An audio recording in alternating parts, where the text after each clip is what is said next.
Good afternoon and welcome to the Montgomery County Commission meeting for Tuesday, December 14th. Madam Clerk. Commissioner Rice? Here. Commissioner Lieberman? Here. Commissioner Dunn? Here. Stand for the pledge. I pledge allegiance to the flag of the United States of America, and to the republic for which it stands, one nation, under God, indivisible, with liberty and justice for all.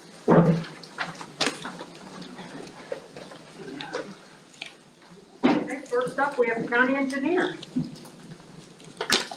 Thank you, Commissioner. Only one resolution today from the engineer's office. Resolution 1516, authorizing the extension of the Vienna Parkway identified in the Vienna Center plat to be placed on the Miami Township road system for the township's maintenance, care, and control, and report said mileage to the state of Ohio Director of Transportation. I move for adoption. Second. All those in favor? Aye. County Sheriff. Thank you, Commissioners. Under the County Sheriff, we have Resolution 1517, submit a grant application to the Ohio Department of Public Safety, Office of Criminal Justice Services, Ohio Drug Law Enforcement Fund Grant for the Regional Agency's Narcotics and Gun Enforcement Range Task Force in the amount of $60,000. We also have two authorization of purchases. Resolution 1518, Geo Buyers Sun Holding LLC, DBA Buyers Ford, through a City of Columbus agreement for two 2022 Ford Transit vehicles in the amount not to exceed $72,332. And 1519, Motorola Solutions, Inc. of Motorola APX 8000 series portable radios in an amount not to exceed $91,997.76. I move for approval. I second. All those in favor? Aye. County Clerk. Thank you, Commissioners. On behalf of Montgomery County Prosecutor Matt Heck Jr., we have Resolution 1520. This is to appropriate the Montgomery County Delinquent Tax and Assessment Collection or DTAC Fund as of December 31st of 2021 to the offices of the County Treasurer and Prosecuting Attorney and approve the 2022 annual appropriation. I move for approval. Second. All those in favor? Aye. Monday Community Correctional Institution. Thank you, Commissioners. Under Monday Community Correctional Institution, we have Resolution 1521, accept a grant amendment from the Ohio Department of Rehabilitation and Correction and additional funds made available under the Community-Based Correctional Facility Program in an amount of $266,160. I move for approval. I second. All those in favor? Aye. Aye. County Administrator. Under the County Administrator, under the Clerk's Office, we have approved the minutes of the meeting on December 7th, 2021, Resolution 1522, approval of bills, and that list is available in the Clerk's Office. I move for approval. Second. All those in favor? Aye. Administrative Services.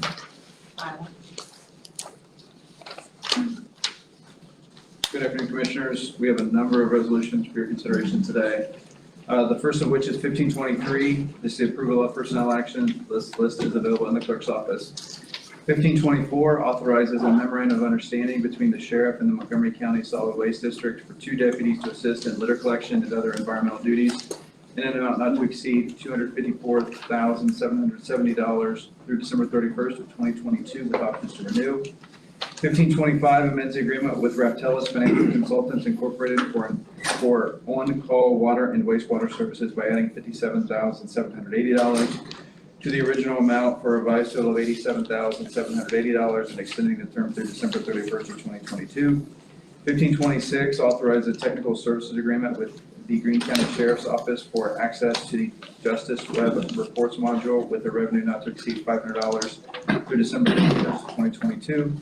The following resolutions authorized purchases. The first is 1527 with Ohio Valley AV through a state term schedule cooperative contract for audio visual equipment and installation services for the Office of Emergency Management in an amount not to exceed $238,260.71 through December 31st of 2022.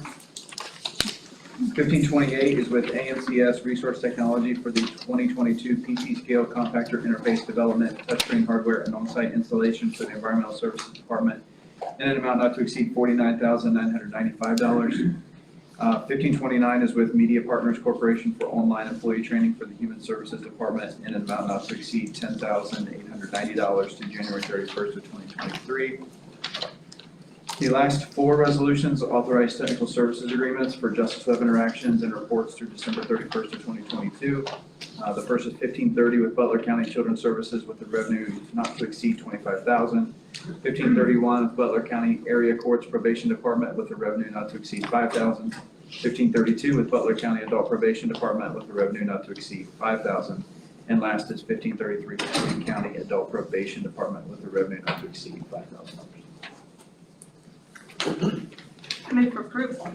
I second. All those in favor? Don't go anywhere yet, Tyler, because you're on the hot seat for a couple of weeks, even though you may not have all the answers, but I think you do. First of all, not so much questions as just comments about 1524. I am really glad to see that we're still doing that. And it is, Matt and the Sheriff's Department, but, I get calls often about tire stuff and what can we do? And you guys, the deputies that are involved in that respond right away. We're just really thankful that we still are able to do that partnership with the Sheriff's Office. So Matt, so thank you. Other one I did have a question about. On the, I got it too, Matt, on the scale compactor interface. So that's for our new big compactor, right? Yes, So it this is the hardware for that or the software for that? Yeah, it So ties into our scale system, so we can track the weight and know what's going to the landfill. That's good, that's great. And then the last one is more of another thing I'm happy to see, Justice Web. How many years have we had it now? Almost 20 years. And the fact that the other counties are, still using ours, what we created. Of course, now I know we have a. Regis. Yeah, exactly.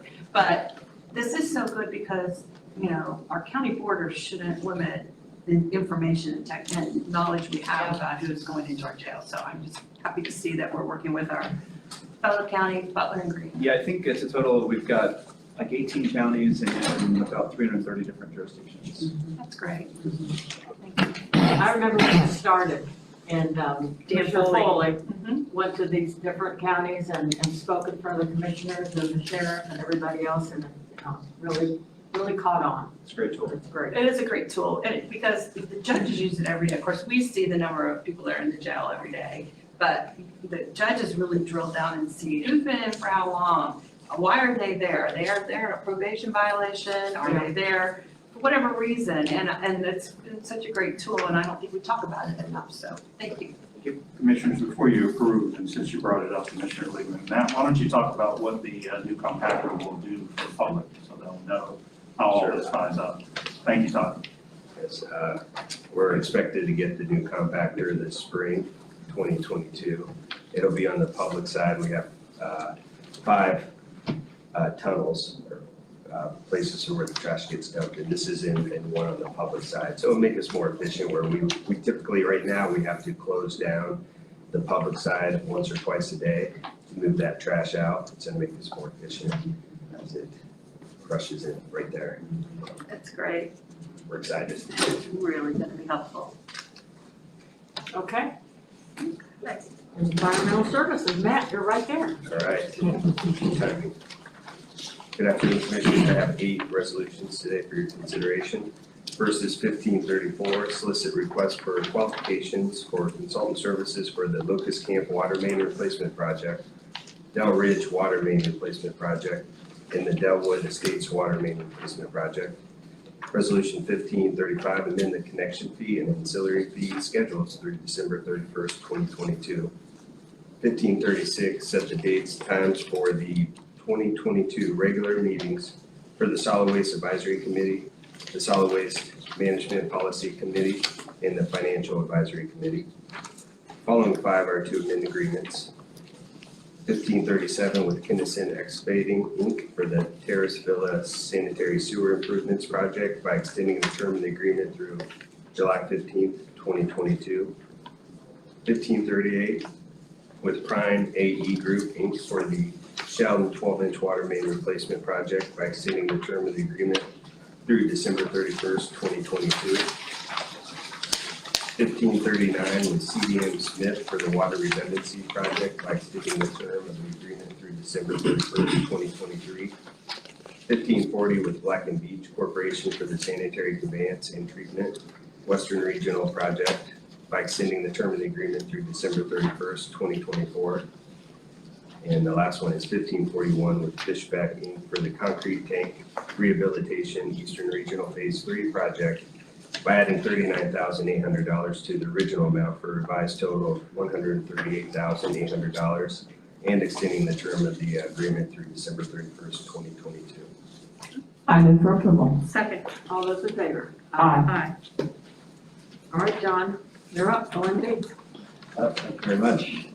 The Office of Management Budget has one resolution, 1542, to authorize an agreement with Pro LLP for D365 technical and functional support services in an amount not to exceed $400,000 through December 31st, 2022. I move for approval. I second. All those in favor? Aye. Human Services, Tom. Good afternoon. I have about 10 resolutions this afternoon. Under Human Services Planning and Development, these two resolutions will authorize delegation of activities agreements through December 31st, 2022.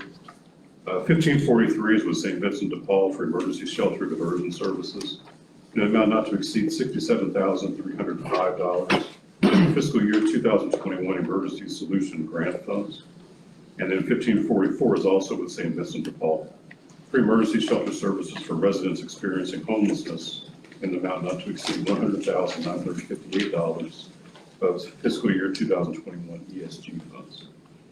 Then under the Department of Job and Family Services, 1545 will authorize the issuance of a sub-grant with Catholic Social Services of the Miami Valley for supervised visits and exchange services to Irma's house in an amount not to exceed $73,010 through December 31st, 2022. 1546 will authorize an affiliation agreement with the Ohio State University College of Social Work to provide educational field experiences for undergraduate, graduate, and postgraduate candidates in the social work program through December 31st, 2022. 1547 will authorize an agreement with Legal Process Servers Express, LLC, to provide process server services in an amount not to exceed $49,750 through December 31st of 2022. 1548 will authorize an interagency agreement with the Business Services Workforce Development Department to provide Seek Work Opportunity Program services in an amount not to exceed $130,000 through December 31st of 2022. Then we need to authorize memorandums of understanding. 1549 with Clark State College for the Supplemental Nutrition Assistance Program, also known as SNAP, Employment and Training Information Sharing. 1550 is with the Office of Reentry to assist residents with navigation and access to multiple county programs through December 31st of 2022. Then we also need to authorize cooperative agreements through December 31st of 2022 with the court system. 1551 with Juvenile Court Clerks Division to establish cooperative procedures for the effective establishment and enforcement of child support obligations in the 4D program at a cost not to exceed $466,396.90. And then the final one is 1552 with Juvenile Court for Magistrate Services to establish cooperative procedures for the effective establishment and enforcement of child support obligations 4D program at a cost not to exceed $575,031.96. I move for approval. Second. All those in favor? Aye. Thank you. Business Services. Eric? Thank you, Commissioners. I have several resolutions. First is the amending various CARES Act agreements by extending the grant spending period through December 31st, 2021, as authorized by the Consolidated Appropriations Act 2021. First is 21-1553, which is for small business grant agreements with various local businesses. 1554 is nonprofit grant agreements with various local organizations. 21-1555 is agricultural assistant grant agreements with various local agricultural businesses. 21-1556 is education grant agreements with various local organizations. 21-1557, childcare and preschool assistance grant agreements with various local businesses. Also, I have some items with community economic development with the 21-1558, and that is accepting a grant from the Ohio Department of Development for the Community Development Block Grant Disaster Recovery, CDBG-DR, disaster recovery program in an amount not to exceed $1,190,000 through June 30th, 24. And finally, 21-1559 is approving the fall 21 recommendation development project funding recommendations for the Economic Development Government Equity Program. And for that, I want to just say that that is total projects that are going to be funded are 8 projects, about 1,800 jobs, new jobs to Montgomery County, and roughly 2,789 jobs retained in the county with a $55 million investment by all these private firms. Total funding amount recommended is $1,682,345. And there were some great projects in there. Really great projects. Yeah. All aligned with the strategy that we're trying to grow here in the Montgomery Thanks, County area. Yeah, Thank you so much. it was nice to be back. Yeah, Talking about it, yeah. I want we haven't been able to do that. On behalf of our whole team and County Administrator, thank you for getting the program back. And next year we'll be back on schedule with 2. Yes, yes, And we'll have money left over from this year. yes. Great, Thank you. thank you, Eric. I move for approval. I second. All those in favor? Aye. Under County Commissioners, 21-1560, appoint Chris Shaw and Shelley Dickstein to the Workforce Investment Board for a 3-year term through December 31st, 2024. 21-1561, reappoint Chris McClintock, representing the Montgomery County Township Trustees Association to the Human Services Levy Council for a term through December 31st, 2024. 21-1516, reappoint Emily Von Stalker-Smolinski to the Arts and Cultural District for a 3-year term through December 31st, 2024. 21-1563, appoint Michael McLaughlin, Jefferson Township trustee, to the Solid Waste Advisory Committee and the Solid Waste Management Policy Committee for a 1-year term through December 31st, 2022. And 21-1564, reappoint Georgine Gotze, Harrison Township trustee, and Gary Smiga, Washington Township Fiscal Officer, to the Solid Waste Advisory Committee and the Solid Waste Management Policy Committee. Swampsy is what this is, so. And thank you for your service. These are for 2-year terms through December 31st, 2023. I move for approval. Second. All those in favor? Aye. Okay, Madam Clerk, I have several individuals that wanted to speak. Was there anyone else? No. Okay, all right. Let's get started. Teresa Hare, you have 5 minutes, and state your name and address.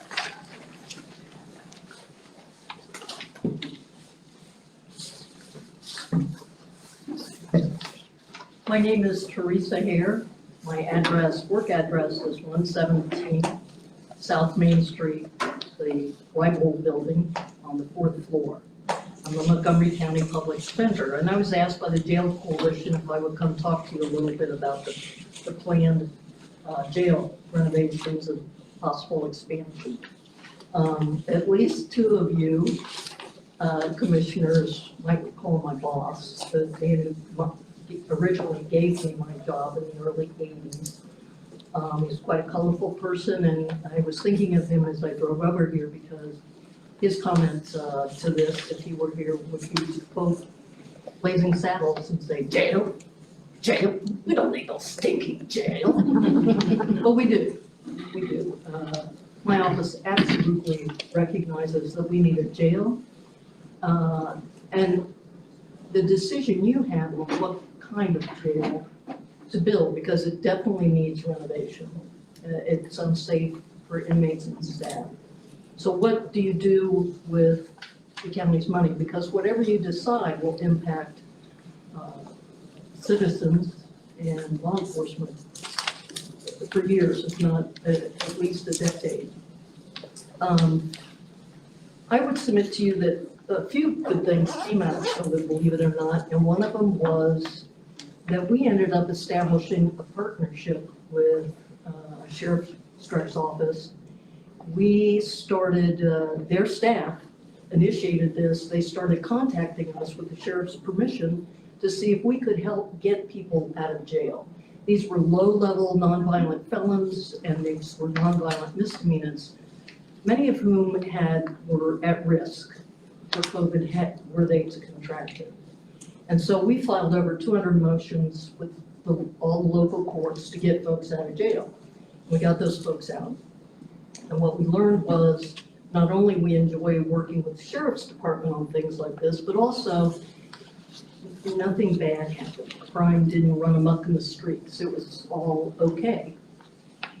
This commission has been kind enough and has had foresight to give us additional resources to fund a social work program.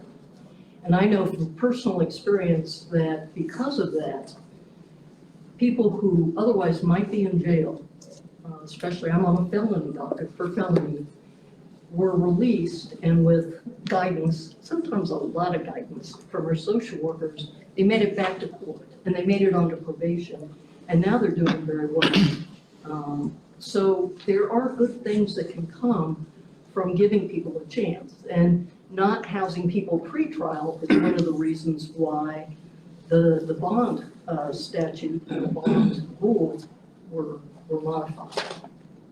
We submit, though, that we still have too many people in jail.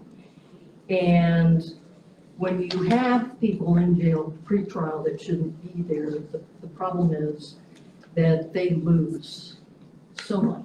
I mean, I know even on a misdemeanor, they can lose their home, they can lose their job, they can lose their pets. I had one man cry one time because he was in for too long on a trespass, criminal trespass, fourth-degree misdemeanor, and he lost his dog. He was far more upset about that than he was losing his girlfriend. So it really impacts people. It truly does. And there's been studies, the most recent one that I'm aware of is from the Barrett Institute, that shows that when you incarcerate people pre-trial and they lose their stability in the community, they're more likely to be recidivists. They're more likely to come back. So I'm hoping that when you decide what to do with the money, you will recognize that bigger is not always better, that investing in things like, and it's wonderful, I've heard some of the ideas for having treatment in-house, so to speak, but it's not the same thing for people to get treated for their addiction or mental health problems when they're in an environment where they're going to go back to a cell with a gentleman who's twice their size and probably not happy that they have a mental health condition. So I would ask the court to consider these things when deciding whether and what size jail. I said the court, didn't I? The commission. And I was gonna say, yes, it is the board that needs to be deciding. But I'd ask you to consider these things. Thank you. Thank you.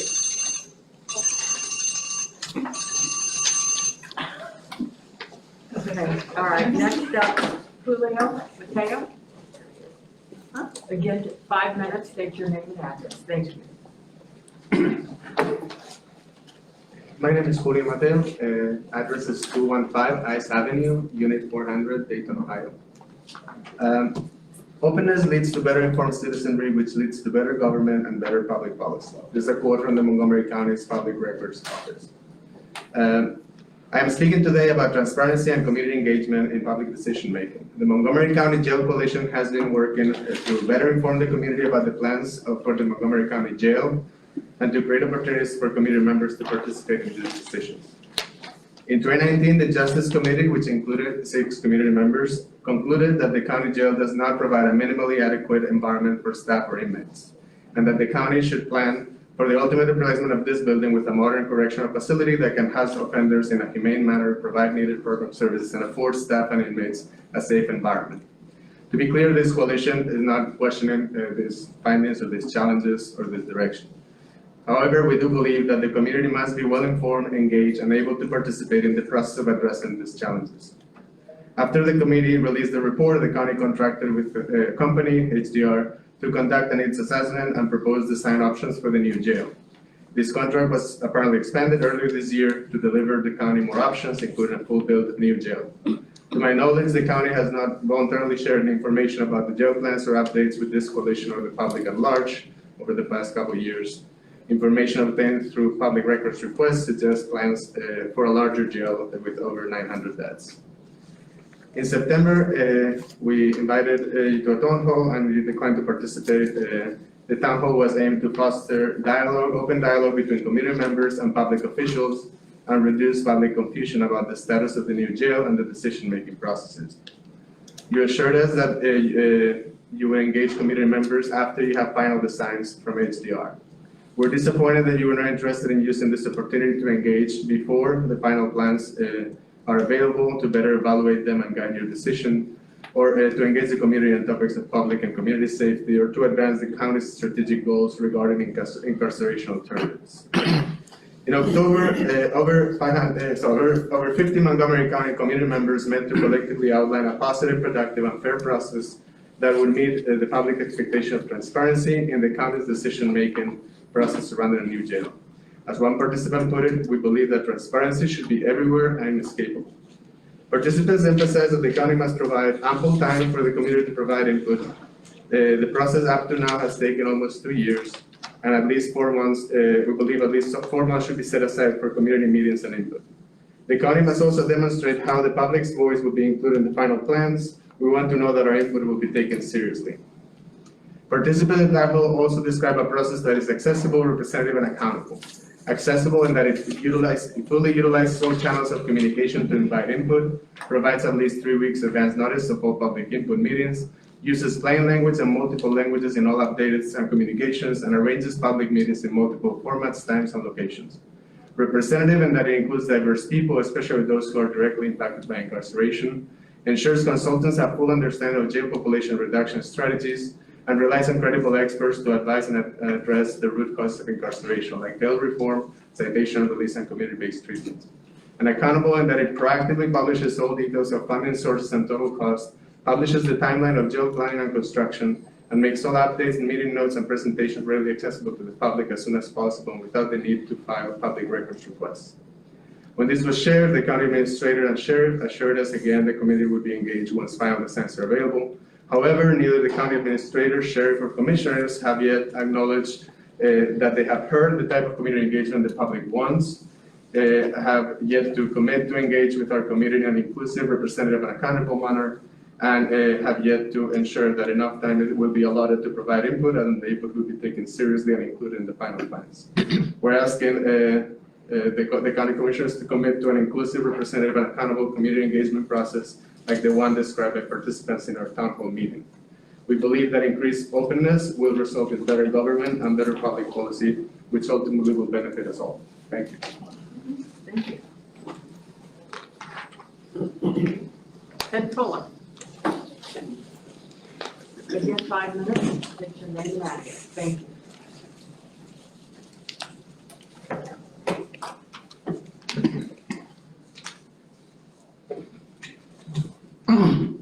Good afternoon. My name's Edwin Fuller. My address is 518 Elm Grove Drive, Dayton, Ohio, 45415. You already heard from a couple of my colleagues. I'm here speaking on behalf of Montgomery County Jail Coalition. Since the announcement of the initial plans for what we believe to be a significantly larger jail were announced back in 2019, the Jail Coalition came together in response to this and began a process of engaging with the community engaging with the community, trying to understand what their concerns were, what their educational level was about this, and how they could respond and be a part of it. At an initial meeting in March of 2020, we had over 100 concerned citizens that came together, and out of that meeting began a process of ongoing engagement with them. Ongoing engagement that took place in a setting of trying to understand what some of the issues were, in addition to which trying to understand how they could be a part of a very important process. As the time went on, concerns started to coalesce around three major areas that the community was concerned about. They were concerned about process transparency, they were concerned about alternatives to incarceration, and finally, they were concerned about treatment for mental health substance use issues. Last week, the coalition concluded a series of 3 town halls, each of which was focused around one of these areas. In each of those town halls, we continue to be amazed at the engagement of the community and their interest, an energetic interest in talking about these issues. A couple of my colleagues who have gone before have talked to you about what some of their thoughts were around process transparency, also around alternatives to incarceration. But the most important thing that came out of those meetings was an energetic and enthusiastic desire to be a part of the decision-making process. And not just that, but a desire to engage with our elected officials and come to something that was going to come to conclusion that was going to be healthy and desirable for all of us. In the October town hall, which focused on process transparency, they talked about a need for a process that was extensive, a process that was open and as accessible to as many in the community as possible. In November, we came together and we talked about alternatives to incarceration. One of the things that I think was most important as a point out of that is that community came up with so many creative ideas that they wanted to suggest, or they said, these ideas have been tried in other places around the country and they've been shown to be successful. Why are we not talking about doing them here? Or if we are, why are we not making that more of a known quantity for what we're doing? In December's session, we addressed community-based mental health and substance use disorder treatment.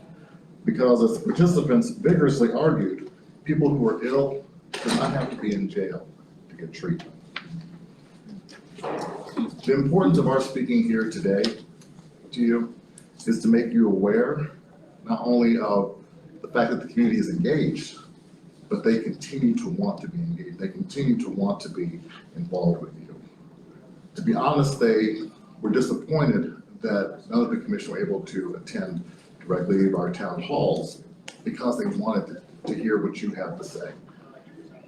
It is clear the public is concerned, as I said, wants to be engaged. Since that first meeting in 2020, we have interacted with hundreds of people who have had a conversation either directly at our town halls or they have had follow-on conversations saying, I wasn't aware of this, how can I get in? How can we be more informed and involved as the citizens? We want to provide the county commission with feedback that we solicited from those town halls. As I'm sure you've read, we had an open letter in the paper talking about the results from our first town hall. We'll be having a second letter coming out talking about the results from our second and third. We encourage you, we ask that you not only avail yourself of them, but we also want to interact with you and be part of coming up with a solution that is going to be beneficial for the county. And most important, it's going to be beneficial for everyone who is a part of our community.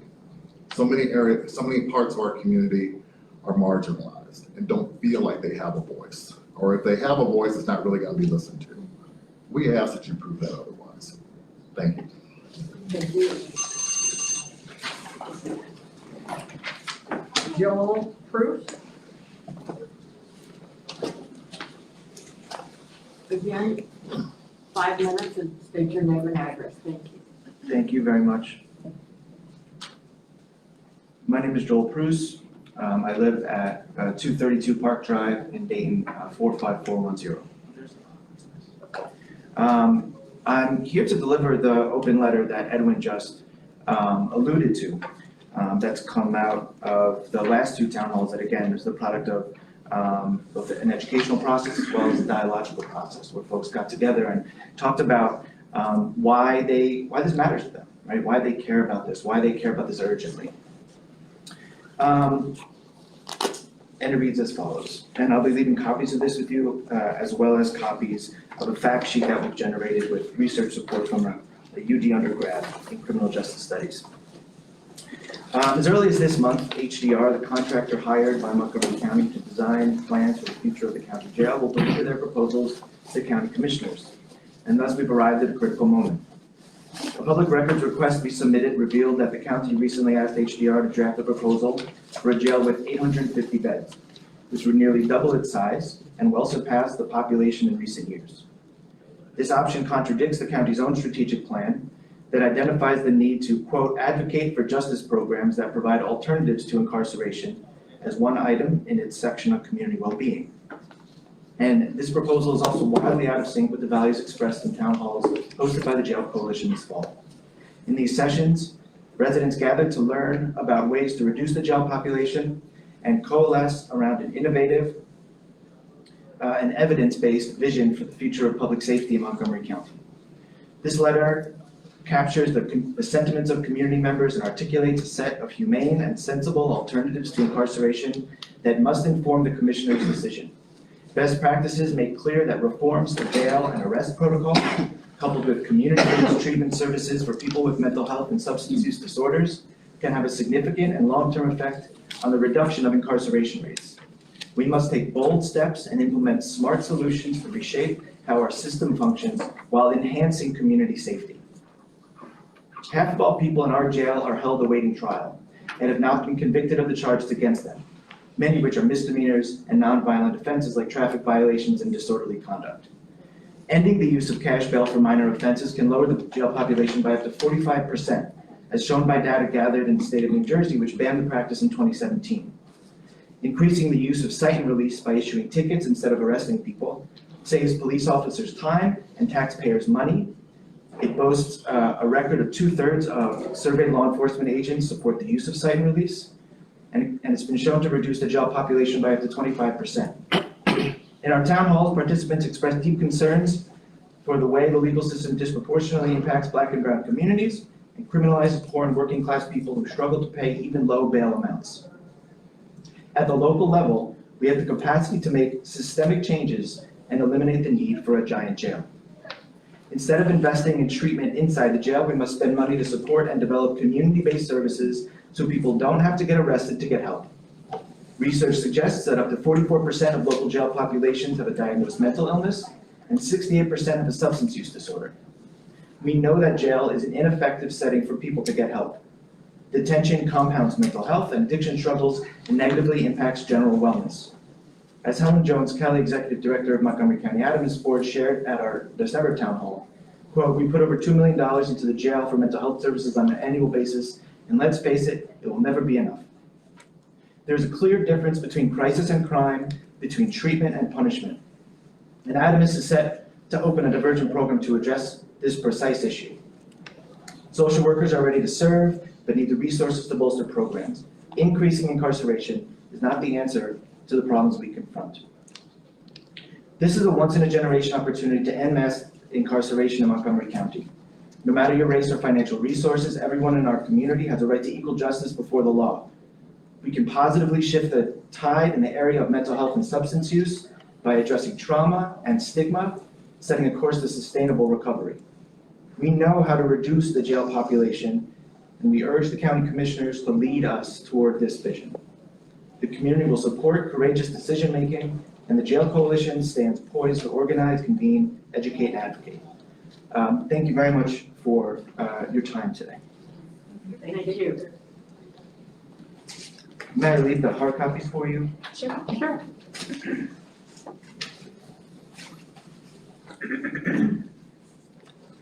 Okay, last is Carmela Shackelford Daniels. Dr. Daniels got caught up at work, so I know she's not here. Okay. Is it possible for Yvonne to speak in her place? Since it's Yvonne. But you're gonna have to fill out the paperwork for Emily. First?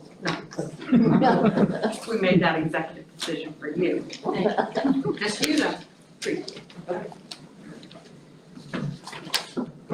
My name's Yvonne Currington. My address is 250 Trailwoods Drive, Dayton, Ohio.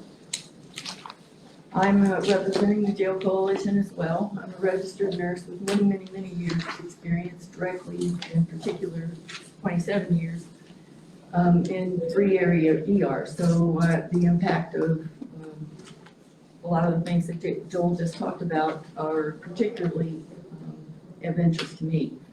If we're able to dedicate resources to the treatment of mental health and substance use disorders, the facilities and programs must be based in the community and not in the jails. Because people go to jail and they're treated in jail, then they go back home to their situation, and that they start back where they left off. We want you to know that there is a clear difference between crime and crisis, and I'm sure you know that. We need to put systems in place to keep people safe, support their recovery and the pursuit of their full potential, and to help them achieve optimal health outcomes both inside and out. As Joel said, research suggests that up to 44% of local jail populations have a diagnosed mental illness, and 68% have a substance use disorder. We know that jail is an ineffective setting for getting people the help they need because detention compounds mental health and addiction struggles and negatively impacts general wellness. Adams Ford is set to open a new call center and diversion facility with 14 beds, as Helen Jones Kelly talked about at our last town hall. We must give this new initiative a chance to be successful and then determine whether and how to expand it. If it is successful, it could have a significant impact on the jail population. We want the commissioners to know the community is full of people invested in the development of building our community. The trauma is real for all of us, and there are too many examples of better ways that do not involve incarceration. Social workers, peer support, case managers, etc. are ready to serve. Spend the money to create the program. The decision about the future of the jail is an opportunity to marshal resources for community-based solutions rather than relying on incarceration to solve the problems we confront. The mental health and drug addiction, alcohol and drug addiction situations have only gotten worse with COVID. All of us know that. And until things get better, which who knows how long that's gonna take, they're not gonna get any better. We have to work to help people survive.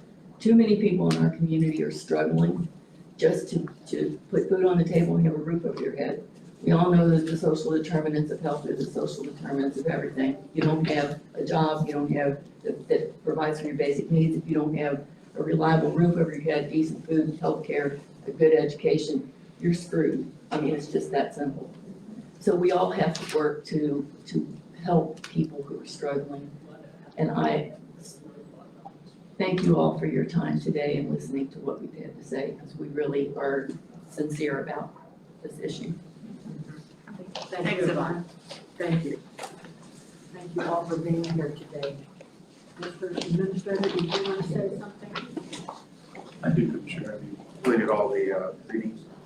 Thank you. Yes, we're done. Thank you, Commissioner.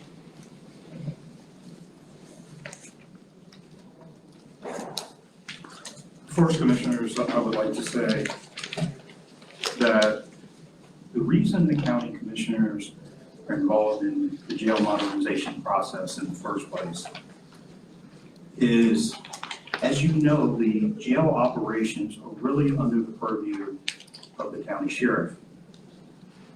The commissioners work together with the sheriff and with the judicial branch, which is the courts. Courts are responsible for the sentencing side, the sheriff is responsible for the operations, and the commissioners are responsible for things like the fiscal site and what is necessary to keep the jail running in support of the sheriff. The sheriff, the courts, and the board of commissioners work together in tandem to identify alternatives to incarceration, ways to operationally integrate alternatives to incarceration and to fund them. And this is critically important because the commissioners are the funding body, not the operation body. The commissioners have championed expanding electronic home detention. This program will allow nonviolent offenders to serve sentences outside of the confines of the jail which means decreasing the jail population. Commissioners just approved the funding of that as I presented the budget last week.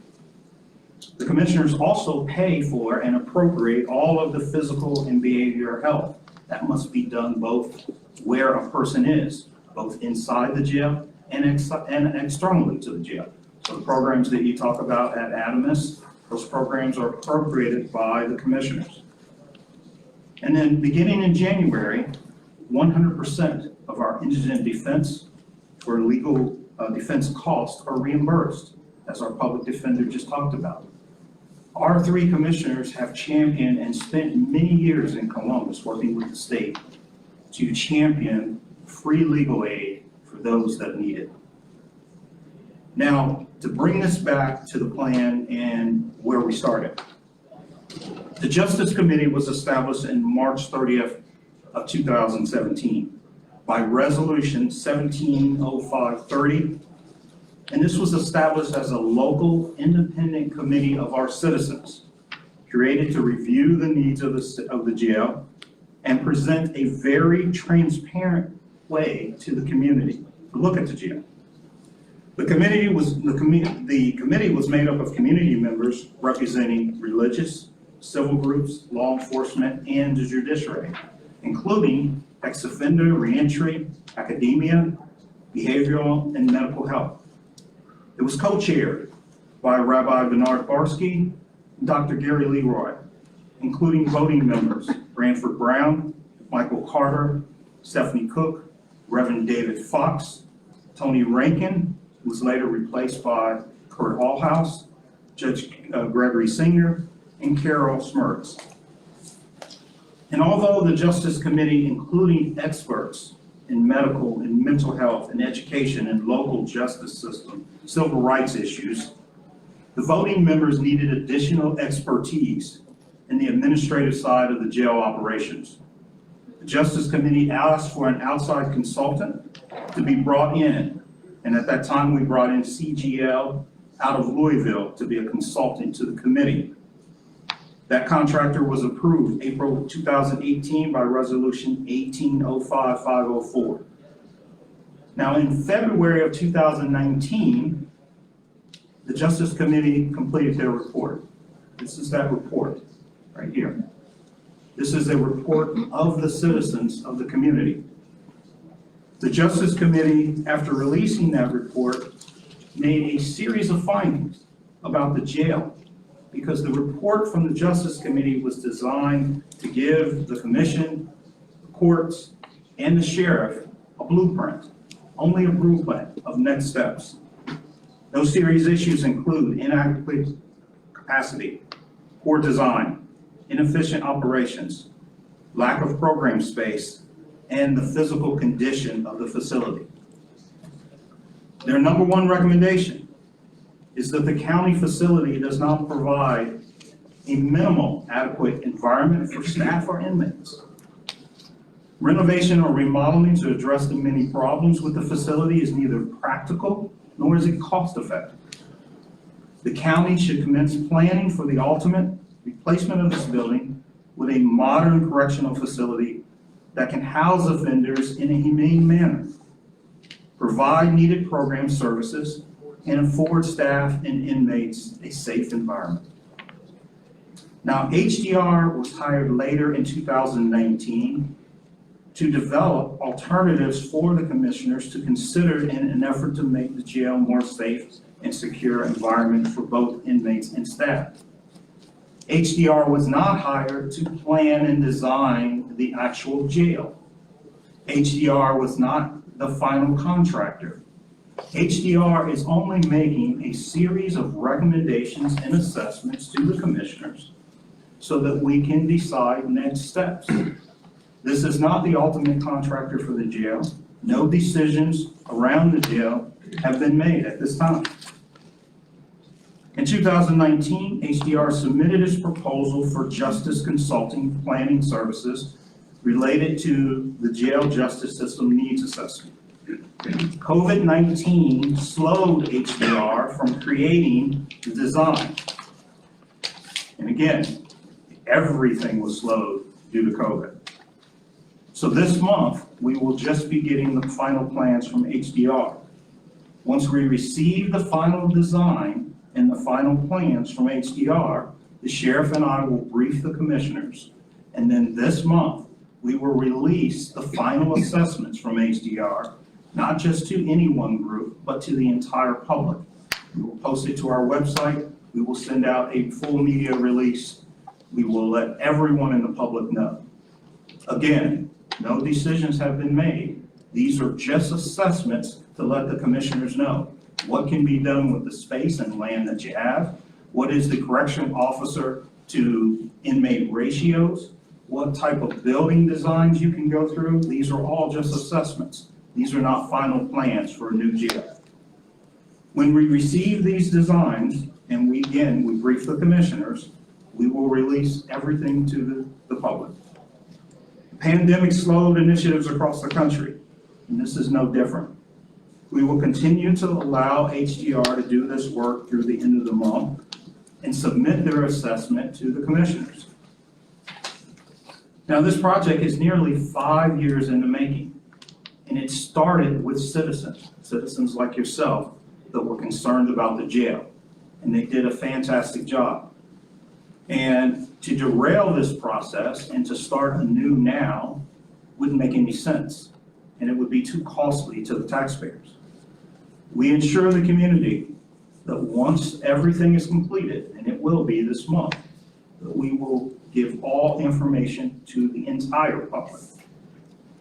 Now, we have been transparent to the public in this process, and we continue to be. But the data that HDR will provide us is vitally crucial to the knowledge that we will need to make decisions in the future. That's not just knowledge from the sheriff or the commissioners or the courts, but that would be knowledge that the public input would need to make recommendations to the commission. Now, anytime you do jail construction, you can look at what Franklin County did, you can look at what Cuyahoga County did, you can look at Warren County. All of the jail construction across the country, including in Ohio, is mandated to have public forums, public information sessions, input from the public. If we decide on a next step, we will do that with the public in mind, and we will make sure that the public is with us. We expect that the HDR report that we're going to get is going to be probably too big and too expensive. But we need to let this process run its course so that we can decide if we can do anything with a new jail, or if we really have to just take what we have and spend money to renovate. Now, I'd like to thank everyone in here for bringing your concerns to our attention. And I think you're going to find at the end of the month, once this process runs its course, that you will have all the information you need posted to our site, and we will be fully engaged. Next year, I will be giving a presentation here at the county building to everybody. Anybody can come, and we'll be able to lay all of this out so everyone can see it. In the meantime, thank you for your concerns and the concerns you've expressed as part of this process.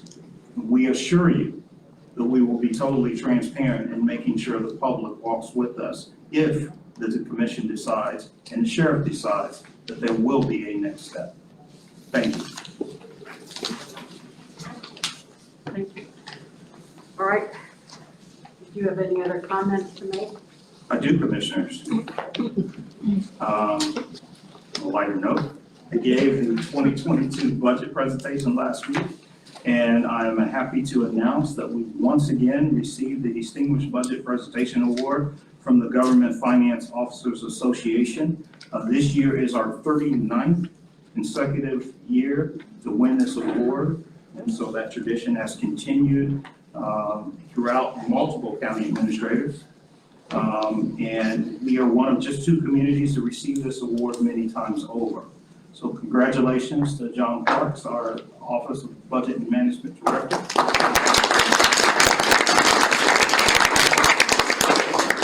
John is the face of many on his team throughout multiple departments, multiple elected officials, commissioners that support the budget and the budget process, and we're very thankful.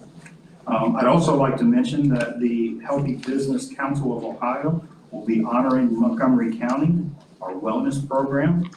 We will receive a 2021 Healthy Worksite Gold Level Award at a virtual program in February of 2022. And I would like to thank our entire HR team and our HR director, Joyce Carter. Joyce is there.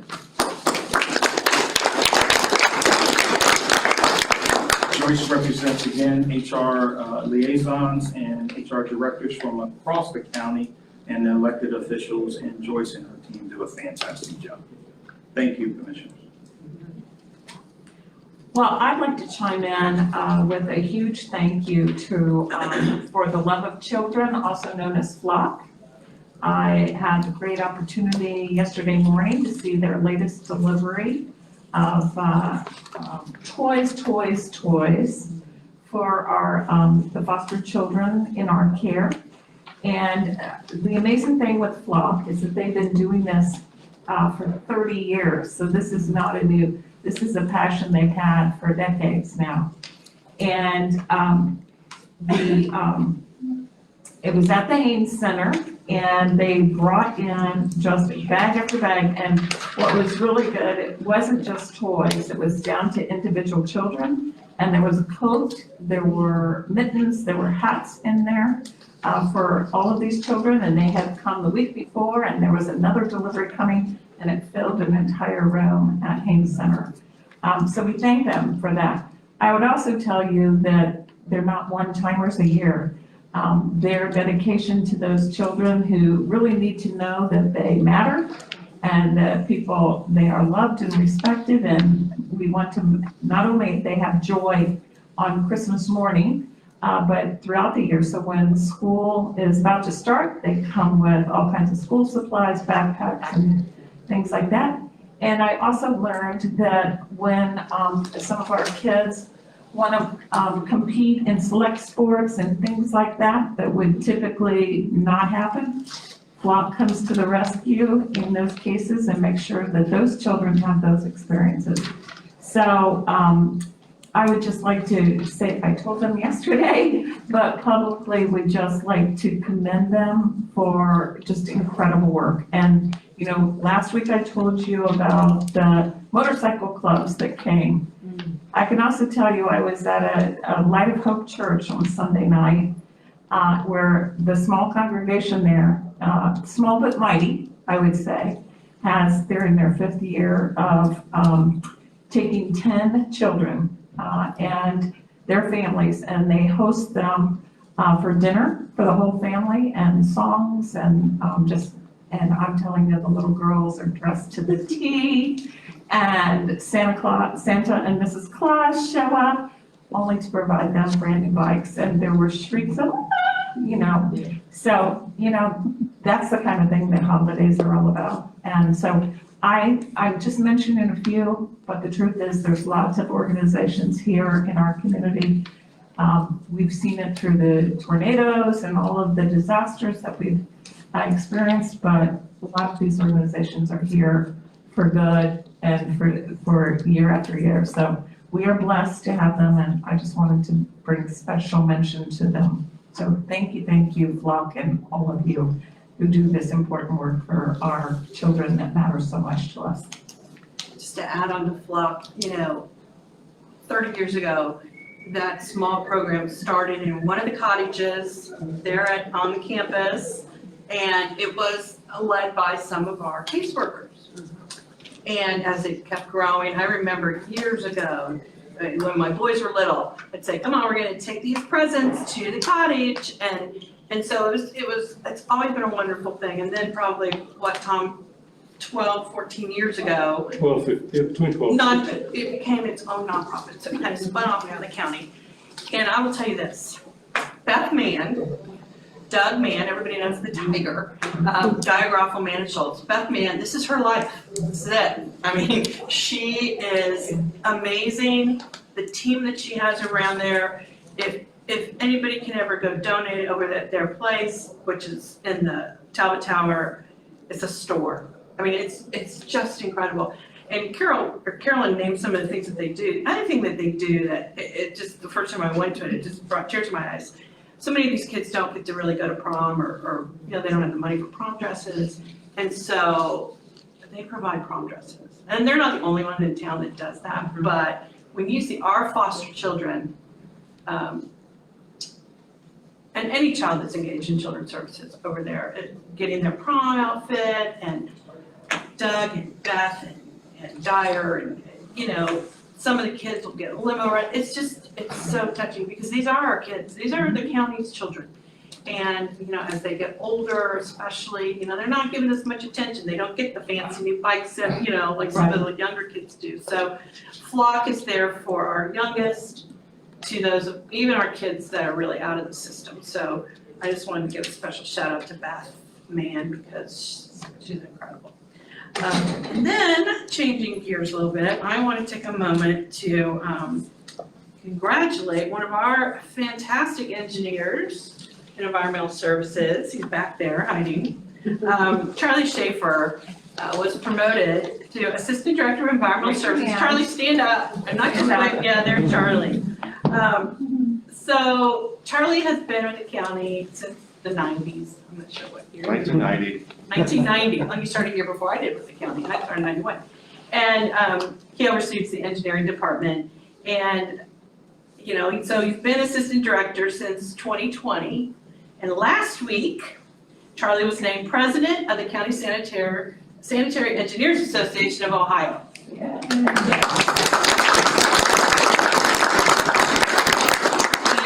And this organization brings engineers from around the state together to discuss topics of water, wastewater, problem solving, and brainstorming ways to better serve residents. And of course, better serve residents, but now we're gonna have all these federal dollars, and it's gonna be, how do we organize, what do we go for?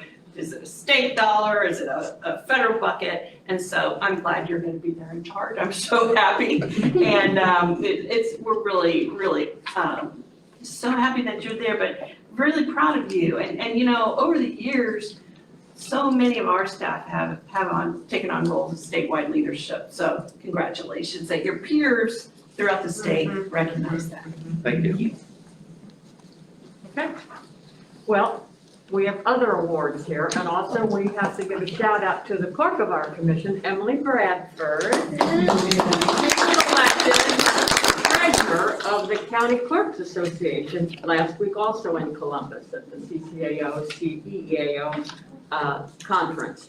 And, you know, we're proud of Emily and Charlie, and just thrilled that they can showcase their expertise on the state level. So thank you both, and we really admire what you're doing, so thank you. Well, we can't forget this, and that is last week, our own Commissioner Lieberman was elected to serve as president of the County Commissioners Association of Ohio for 2022.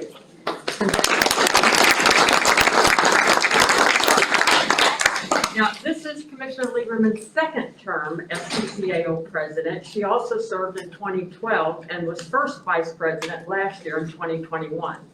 Now, as president, Commissioner Lieberman will lead the association's effort to enhance state-county partnerships and achieve CCAO policy objectives.